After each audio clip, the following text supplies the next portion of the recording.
அன்னை பர்னிச்சர்ஸ், அன்னை திருமண சீர்வரிசை பொருட்கள், டிவி, பிரிட்ஜ், வாஷிங் மெஷின் உள்ளிட்ட 200க்கும் மேற்பட்ட பொருட்கள் அடங்கிய திருமண சீர்வரிசை ரூபாய் 99,000 மட்டுமே. தமிழகம் முழுவதும் இலவச டோர் டெலிவரி. தொடர்புக்கு 7550144440 9345044044. நிம்மதி ப்ராப்பர்ட்டி மேனேஜ்மெண்ட். கான்டாக்ட் 7667008999. நிம்மதி ப்ராப்பர்ட்டி மேனேஜ்மெண்ட். கான்டாக்ட் 7667008999. எக்கானமியாக இந்த உலகத்தில் உருவெடுக்கணும். அதாவது இன்னைக்கு வந்து இந்தியாவோட எக்கானமி $4 trillion. நம்ம வந்து 5வது இடத்துல இருக்கோம். இதுக்கப்புறம் வந்து கூடிய விரைவில் நம்ம வந்து ஜெர்மனியை கிராஸ் பண்ணிடுவோம். அதுக்கப்புறம் ஜப்பான் இருக்கு, சைனா இருக்கு, அமெரிக்கா. பை டிஃபால்ட் நம்மளுடைய பாப்புலேஷன் அதிகமானதுனால சம்டைம் வந்து நேச்சுரலாகவே சில growth நடக்கும் தெரியுமா.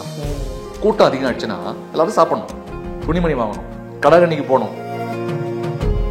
ட்ரம்ப் சொன்னீங்கல்ல, அவர் வந்து அவர் நாட்டில் வந்து குவாலிட்டியான பீப்புள் தான் வரணும், திறமையான மனிதர்கள் தான் வரணும், எங்க ஊர் மக்களுக்கு எல்லாம் கிடைக்கணும் அப்படின்னு அவர் சொல்லும்போது அதே லாஜிக்கை நம்மளும் அப்ளை பண்ணலாம்ல. மாசம் சம்பாதிக்கிறவங்க, மாசமாவும் சொந்தமாகவும் சம்பாதிக்கிறவங்க, ஏர்னிங் பொட்டன்ஷியல் உள்ள ஆளுங்க எவ்வளவு பேர் நம்ம டாக்ஸ் கட்டுறோம்? மினிமம் ஒரு 5%. டாக்ஸ் ஃபைல் பண்றது 6% சார். ஆனா டாக்ஸ் கட்டுறது 3%. But is that only because of the tax system? So Abdul Kalam ஐயா அவர் நமக்கு வந்து ஒரு தெய்வம் மாதிரி. அப்படிப்பட்ட மனிதர் வந்து நம்ம ஒரு விஷன் கொடுத்துருக்காங்க. அந்த விஷனுக்கு நம்ம அலைன் பண்ணிக்கணும்ல. அந்த அலைன்மெண்ட் என்ன? நாங்கள் உங்களுக்கு இன்சென்டிவைஸ் பண்ணுறோம், உங்களுக்கு இன்ட்ரெஸ்ட்ல அமௌண்ட்டை குறைக்கிறோம். பேங்க் இன்ட்ரெஸ்ட் வாங்கி தானே வியாபாரம் பண்ணுறோம். பேங்க் இன்ட்ரெஸ்ட் உங்களுக்கு குறைக்கிறோங்க, கவர்மெண்ட்டுக்கு டேக்ஸ் கட்டுங்க, டைரக்ட் டேக்ஸ் கட்டுங்க அப்படின்னு சொல்ல ஆரம்பிச்சா ஆட்டோமேட்டிக்காக மக்கள் வரப்போகிறாங்க.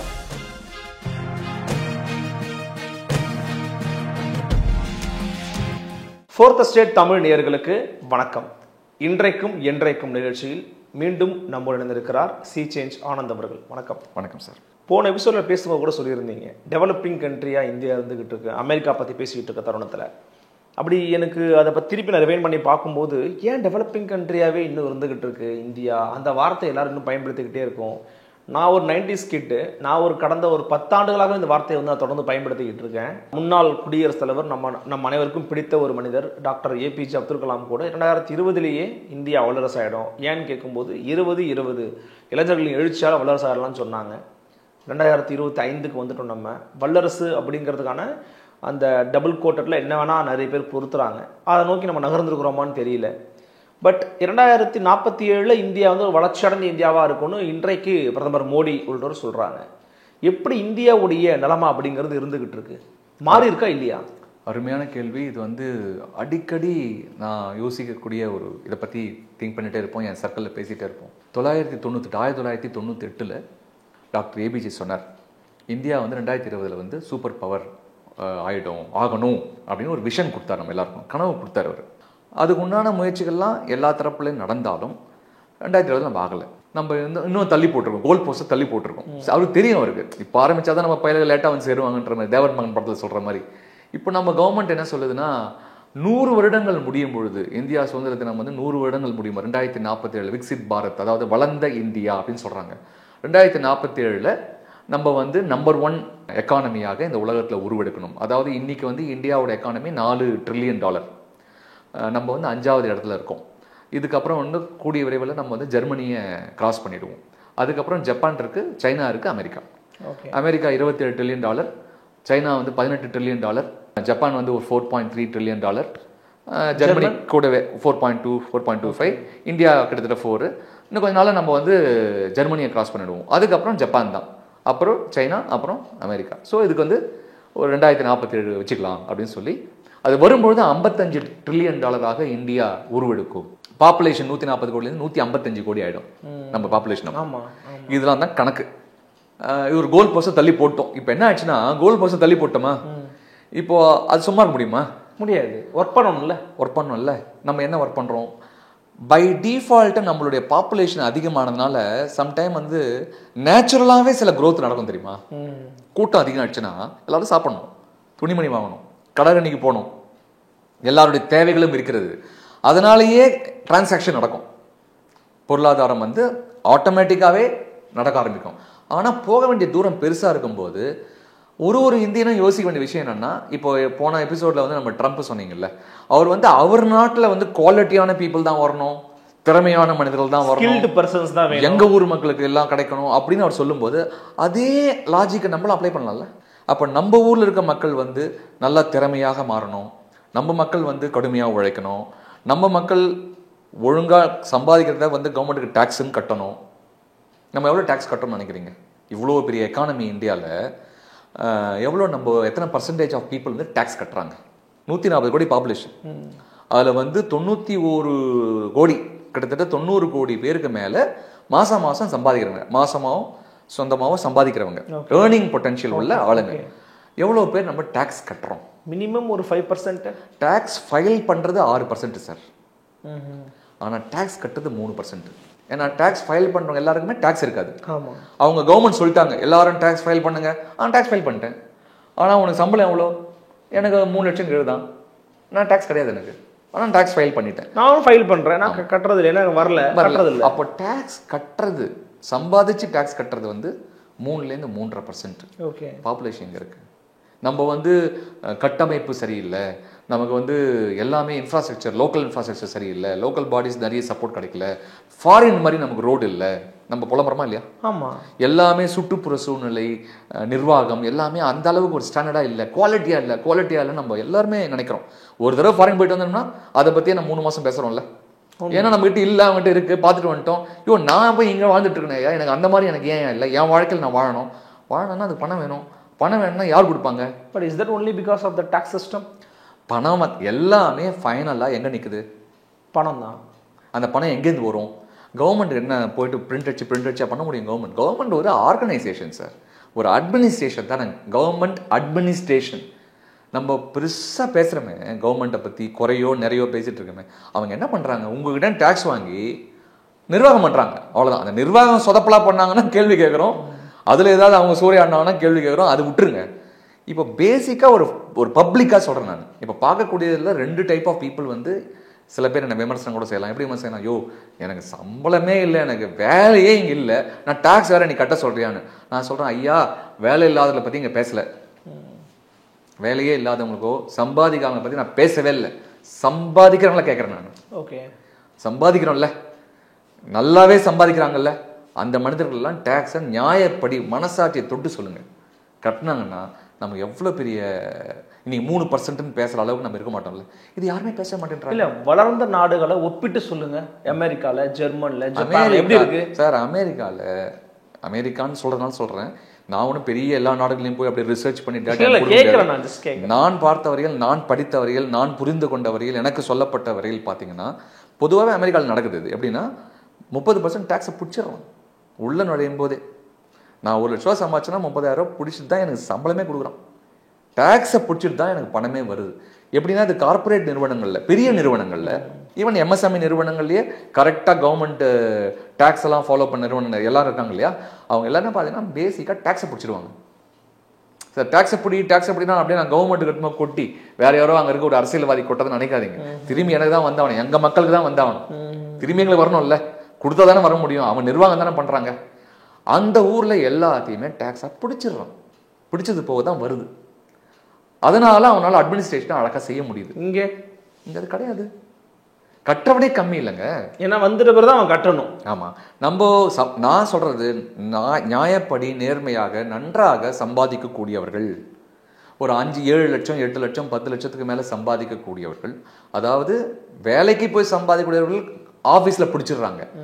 சுயமாக சம்பாதிக்கக்கூடியவர்கள், ஏதோ ஒரு வகையில் கேஷ் மூலமாக பண்ணுறவங்க, நம்ம எதுவுமே டேக்ஸே கட்டுறது இல்லையே. பேரலல் எக்கானமி ரன் ஆகிட்டு இருக்கு. பேரலல் எக்கானமி தான் இந்தியாவில் ரன் ஆகிட்டு இருக்கு. அது என்ன டவுட்டான்னா எல்லாருக்கும் தெரியும். அது ஒரு கடைக்கணின்னு எடுத்தீங்கன்னா எவ்வளோ கேஷ் டீலிங் நடந்துட்டு இருக்கு. ரீசெண்டாக கூட ஒரு தி நியூஸ் மினிட் தமிழ் ஒரு ஆர்டிகல் பார்த்தேன். ஒரு பானிபூரி கடைக்காரர் வந்து ஆமாம் டேக்ஸ் கட்டுறாரு. ஆமாம், அதான் அது வந்து ஒரு 2 விதமான விமர்சனங்கள் வந்தது. பானிபூரி பண்ணவனுங்க வச்சுட்டிங்களாப்பா அப்படின்ற மாதிரி. அந்த ஆள் வந்து அவர் 40 லட்சமோ என்னமோ டேக்ஸ் கட்டுற மாதிரி வந்திருக்காரு. அவர் ஜிஎஸ்டி போட்டு கட்டிட்டாரு, சம்பாதிக்க கட்டுறாரு. கரெக்டா இல்லையா? ஸோ இப்போ நம்ம அதை விட அதிகமாக கோடியாக சம்பாதிச்சுட்டு நம்ம அதை டேக்ஸ் எவேட் பண்ணோம்னா எப்படி வந்து கண்ட்ரி டெவலப் ஆகும்? அவர் வந்து நீங்க கேட்ட ஐஸ்பர்க், அவரு டிப் ஆஃப் தி ஐஸ்பர்க். ஆமா, ஒரு ஆளு எல்லா இடத்துலையும் அந்த மாதிரி ஒரு ஆள் இருப்பான்ல, ஒழுங்காக ஃபாலோ பண்ணிட்டு போயிடுமா, எதுக்குப்பா எனக்கு தேவையில்லாமல் ஒரு ஓலை வரணும் வீட்டுக்கு கவர்மெண்ட்லேருந்துன்னு. நீங்கள் கேட்ட கேள்விக்கு பதில் இது. ஸோ அப்துல் கலாம் ஐயா அவர்கள், அவர் நமக்கு வந்து ஒரு தெய்வம் மாதிரி, எல்லாரும் ஏற்றுக்கக்கூடிய ஒரு தெய்வம் தானே அவர். ஒரு மாபெரும் மனிதன் அவர், கரெக்டாக இல்லையா? ஒரு தனக்குன்னு இல்லாமல் உண்மையாகவே வாழ்ந்த அவர் ஒரு யோகி. அவர் ரிட்டையர் ஆகிட்டு வரும்போது 2 பொட்டியோடு தான் வந்தார். நம்ம எல்லாருமே படிச்சிருக்கோம். தமிழகமே அழுதுது, இந்தியாவே அழுது அவர் இறக்கும்பொழுது. அப்படிப்பட்ட மனிதர் வந்து நம்ம ஒரு விஷன் கொடுத்துருக்காருன்னா அந்த விஷனுக்கு நம்ம அலைன் பண்ணிக்கணும்ல. அந்த அலைன்மெண்ட் என்ன? 3% 3.5% டேக்ஸ் கட்டுற பர்சன்டேஜ் 10% ஆனால் என்ன ஆகும்? ரொம்ப சிம்பிள். அது யார் கையில் இருக்கு? பெரும் பணக்காரர்கள் கையில் தாங்க இருக்குன்றாங்கல்ல. என்னுடைய சார் பெரும் பணக்காரருக்கு வந்து நான் ஒரு சின்னதாக எக்ஸாம்பிள் சொல்கிறேன் சார், உங்களுக்கு பெரிய விளக்கம் புரியும். ஒரு ட்ரையாங்கிள் வச்சுக்கோங்க sir. Triangle top bottom, top 1%, top 10%, மீதி 79%. இந்த டாப் 1% எவ்வளோ பேர் இருப்போம்? எத்தனை பில்லியனர் இருப்போம்? ஒரு 1000 பேர், 2000 பேர், 3000 பேர், 4000 பேர். இந்தியா ஃபுல்லாக 140 கோடி பாப்புலேஷன், 91 கோடி பேர் வந்து சம்பாதிக்கிறவங்க, ஏர்னிங் பொட்டன்ஷியல் உள்ளவங்க. அதில் அன்றாடங்காஞ்சிகள் மாதம் 20,000 10,000 உள்ள அவங்க விட்டுருங்க. நீங்கள் அந்த மாதிரி ஆட்களும் தொடவே தொடாதீங்க, பாவம். அவங்க வாய்க்கும் இதுக்கும் வந்து வாழ்க்கை போராட்டத்தில் இருக்கவங்க. நடுவில் ஒரு லேயர் இருக்குது, அதுவும் சொந்தமாக செய்யக்கூடியவங்க, பேரல் எக்கானமி ரன் பண்ணுறவங்களாம் கொஞ்சம் யோசிச்சு பாருங்க. விழிப்புணர்ச்சி நம்ம கிரியேட் பண்ண, அதான் கவர்மெண்ட் பண்ணிட்டு இருக்கு. அந்த காலத்தில் காங்கிரஸ் கவர்மெண்ட்லேயே சொன்னாங்க எல்லாருமே நீங்கள் டிக்ளேர் பண்ணிடுங்க, நீங்களா செல்ஃப் டிக்ளரேஷன் பண்ணிட்டு வாங்கன்னு சொல்லி பி சிதம்பரம் பீரியட்ல ஒரு அனௌன்ஸ் பண்ணார் இல்லையா? அந்த மாதிரி தொடர்ச்சியாக கவர்மெண்ட் அதை பேசிட்டு தான் இருக்கு, மோட்டிவேட் பண்ணிட்டு தான் இருக்கு. மக்களா வர ஆரம்பிக்கும், எழுச்சி வரணும்ல. எழுச்சி அரசியல் எழுச்சிலாம் பேசுறமே, கவர்மெண்ட்டுக்கு டேக்ஸ் கட்டணும்பா. இன்னைக்கு குடியரசு நாளில் உட்காந்து நம்ம இன்னைக்கு பேசிட்டு இருக்கோம். 2047 சூப்பர் பவர்னு சொல்கிறோம். நம்ம பேர குழந்தைங்க நம்மளாம் இருக்க போகிறதில்ல, நம்ம குழந்தைங்க நம்ம பேர குழந்தைங்க தான் வாழப்போகுது. ஸோ நம்ம ஒழுங்காக பண்ணிட்டு போவோமே. இந்தியான்னு மார்க் தட்டிக்கிறோம்ல, அதுக்கு நம்ம என்ன கான்ட்ரிபியூட் பண்ணுறோம்? எல்லாரும் ஈஸியாக குறை சொல்லிடுறோம் சார், இவன் சரியில்லை, அவன் சரியில்லை, அவன் சரியில்லை. நம்ம என்ன பண்ணோம்? ஒரு இந்தியனும் நல்லா சம்பாதிக்கக்கூடிய இந்தியன் டேக்ஸ் கட்டுறானா கரெக்டாக ஏதோ ஒரு டேக்ஸ் கட்டணும்ல சார். அது வந்து இன்னைக்கு ஒரு மிகப்பெரிய சவாலாக இருக்கிறது. அதனால தான் சொல்ல வரேன், நம்ம வந்து ஆசைப்பட்டால் மட்டும் போராது, இந்த கனவாகவே இருந்துடக்கூடாதுல்ல. புரியுது. 2047 நம்ம நினைச்சோம், 98, 20, 25 பேசணும், 2047 இப்பதான் முன்னேறி சென்று கொண்டு இருக்கிறோம், அது இருக்கக்கூடாது இல்லையா? அதுக்கு ஏதோ ஒரு முயற்சி செய்யணுமே. கண்டிப்பா. அதே மாதிரி கவர்மெண்ட்டுக்கு நான் ஒரு விஷயம் சொல்றேன். இது இந்த பக்கம் நம்ம பிரஜை, நம்ம மக்கள், நம்ம பேசுறோம் மக்கள் சார்பாக. கவர்மெண்ட் என்னன்னா ரொம்ப டாக்ஸ் பேர்டன் அதிகம் தான். பொதுவாகவே டாக்ஸ் பேர்டன் இருக்கு தான் செய்யுது இந்தியாவில். டாக்ஸ் பேர்டன் இன்னைக்கு ஆமாம், எல்லா லெவல்லையுமே டாக்ஸ் பேர்டன் அதிகம் தான். இப்போ வந்து ஒரு டேக்ஸ் அப்படின்றது கிடையவே கிடையாதுல்ல. நம்ம ஒரு டேக்ஸ்ன்னு சொல்கிறோம், ஆனால் நிறைய அதுக்குள்ளே சப்பாக இருக்குது. இப்போ பாப்கார்ன் மேட்ரு எவ்வளோ பெரிய பிரச்சனையாச்சு இல்லையா? அது ஏன் 3ஆக பிரிச்சுலாம் இருக்குது. ஸோ டேக்ஸ் ரீஃபார்ம்ஸும் வந்து கண்டிப்பாக அரசாங்கம் காது கொடுத்து கேட்டு, நீங்கள்லாம் இப்போ 3% இருக்கோம், 10% ஆகிட்டோம்னா நாங்கள் இந்த மாதிரி குறைக்கிறோம், ஒரு இன்சென்டிவைஸ் பண்ணணும். அந்த மாதிரி இப்போ எலெக்ஷன் இது வருது, உங்களுக்கு பட்ஜெட் வருது, பிப்ரவரி மாதம் பட்ஜெட் வருது. எல்லாரும் ஈகராக வெயிட் பண்ணுற மேட்டர் வந்து பட்ஜெட். அப்போ நம்ம ஒரு கண்டிப்பாக கான்வர்சேஷன் பண்ணுவோம். அந்த பட்ஜெட் வரும்போது ஓப்பனாக டிக்ளரேஷன் 3.5% எல்லாரும் டேக்ஸ் பே பண்ணுறவங்க 10% ஆக்கணும் நாங்கள் முடிவு பண்ணிட்டோம். யாரெல்லாம் கை தூக்குறீங்க, நான் உங்களுக்கு இந்த மாதிரி இன்சென்டிவ் கொடுக்குறோம். ஈவன் எம்எஸ்எம்இக்கு 1000% எம்எஸ்எம்இஸ் இல்லையா? எம்எஸ்எம் நிறுவனங்களா, நீங்கள் கேஷ் வச்சு தான் பிஸ்னஸ் பண்ணிக்கலாம், நீங்களாம் வாங்க மெயின் ஸ்ட்ரீமுக்கு வாங்க, நாங்கள் உங்களுக்கு இன்சென்டிவைஸ் பண்ணுறோம், உங்களுக்கு இன்ட்ரெஸ்ட்டில் அமௌண்ட்டை குறைக்கிறோம். பேங்க் இன்ட்ரெஸ்ட் வாங்கி தானே வியாபாரம் பண்ணுறோம், பேங்க் இன்ட்ரெஸ்ட் உங்களுக்கு குறைக்கிறங்க, நீங்கள் கவர்மெண்ட்டுக்கு டேக்ஸ் கட்டுங்க, டைரக்ட் டேக்ஸ் கட்டுங்க அப்படின்னு சொல்ல ஆரம்பித்தா ஆட்டோமேட்டிக்காக மக்கள் வரப்போகிறாங்க. ரொம்ப சிம்பிள் சார். இன்றைக்கி எம்எஸ்எம்இ நான் தொழில் பண்ணுறேன், நான் இந்த தொழில் பண்ணுறேன்னு டிக்ளேர் பண்ணுறதுக்கு 10 வருஷமாக நம்ம அரசாங்கம், இப்போ இந்த அரசாங்கம் இருக்குது, 3வது டேர்மில் இருக்கோம், மோடி சார் இருக்கார். உதயம் போர்ட்டல்னு ஒரு போர்ட்டல் இருக்குது, அதில் போய் நீங்கள் வந்து நான் எம்எஸ்எம்இ ரன் பண்ணுறேன் அப்படின்னு டிக்ளேர் பண்ணுங்கன்னு சொல்கிறாங்க. மொத்தம் 7 கோடி எம்எஸ்எம்இ இருக்குது, 70 மில்லியன். எத்தனை பேர் பண்ணாங்கன்னு நினைக்கிறீங்க? ஒரு 2 கோடி. 20%, 25% தான். அதில் தமிழ்நாடு தான் நம்பர் 1. கொஞ்சம் மாற்றிக்கோங்க. 30% நம்ம தமிழ்நாட்டில் இருக்க, அப்போ 30% தான். மீதி 70%. இந்தியா அளவில் பார்த்தீங்கன்னா 75%. சொல்லவே இல்லை, ஆனால் பிஸ்னஸ் நடக்குது. அப்போ எப்படி அவன் டேக்ஸ் கட்டுவான்? ஸோ ஏதோ ஒரு வகையில் இதை பார்க்கக்கூடிய அரசாங்க அதிகாரிகள், பெரியவர்கள் எல்லாருமே 3.5% டேக்ஸ் கட்டுறவன 10%, 15%. யோசிச்சு பாருங்க, 50% பீப்புள் கரெக்டாக ப்ராப்பராக டேக்ஸ் கட்டுற அளவுக்கு ஒரு சிஸ்டம் இருந்தால், அது சப்போர்ட் பண்ணால், மக்களுக்கும் சப்போர்ட் பண்ண ஆதரவாக இருந்தால் இந்தியா எங்கே இருக்கும்? இந்த பாப்புலேஷனுக்கு. ஓகே, நம்ம என்விரான்மெண்ட்டே மாறும்ன்றீங்க நீங்கள். சார் வெளிநாட்டுக்காரன் இங்கே வருவான் சார், இங்கே குழந்தை பெற்றுக்கு வருவான் சார், அமெரிக்காவில் போய் குழந்தை பெற்றுக்கு போனாங்க, இந்த ஊரில் குழந்தை பெற்று எங்களுக்கு இந்தியன் சிட்டிசன்ஷிப் வேணும்னு கேட்கணும். நிச்சயமாக ரொம்ப ஒரு டீட்டெயில்டாக இருந்துச்சு, கிறிஸ்பாக இருந்தாலும் ரொம்ப ஷார்ப்பாக இருந்தது அப்படிங்கிறத நான் பார்க்குறேன். அடுத்தடுத்த நிகழ்ச்சியில் இன்னும் அடுத்த நிகழ்ச்சியில் பேசலாம். மிக்க நன்றி. தேங்க்யூ. நன்றி, வணக்கம். மீண்டும் ஒரு சந்திக்கலாம்.